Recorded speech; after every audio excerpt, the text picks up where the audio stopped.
जाली है, क्या है उसको लेकर जिस तरह से बसपा विधायक क्या नहीं?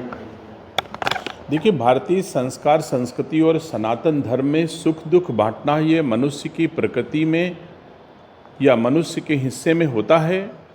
और आज हमारे रिश्तेदार श्री उमाशंकर सिंह जो विधायक हैं रसड़ा से, दलीय नीतियों के आधार पर हमारा उनका कोई रिश्ता नहीं, एक व्यक्तिगत जीवन का रिश्ता है।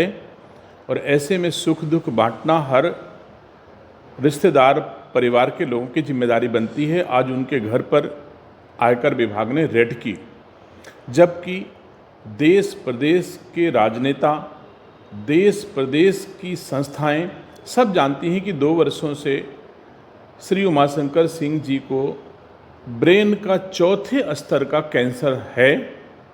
वो अपनी सांसें बचाने के लिए कभी अमेरिका, कभी दिल्ली, कभी लखनऊ 2 वर्षों से लगातार दौड़ रहे हैं। और ऐसी परिस्थितियों में उनका धंधा व्यवसाय सब चौपट हो चुका है, ऑलमोस्ट बंद हो चुका है। उसके बावजूद उनके घर में रेड किया जाना इन परिस्थितियों में, और जिस प्रकार से रेड की जा रही है कि उनके घर में नर्स और चिकित्सक जाने का भी अवसर नहीं दिया जा रहा है।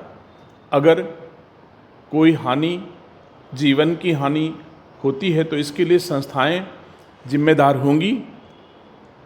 और मैं समझता हूं कि दुर्लभतम अपराधों में भी जब ऐसी परिस्थितियों में कोई न्यायालय जाता है तो माननीय न्यायालय भी दया के आधार पर उस याचिका को स्वीकार करके दोषमुक्त कर देती है। मैं दोषमुक्त करने की बात नहीं करता हूं, अगर दोषी हो तो चाहे जो सजा दी जाए, लेकिन क्या यह अवसर राजनीतिक बदले की भावना से प्रेरित होकर के किसी को दंड पहुंचाने अथवा पीड़ा पहुंचाने का अवसर हो सकता है?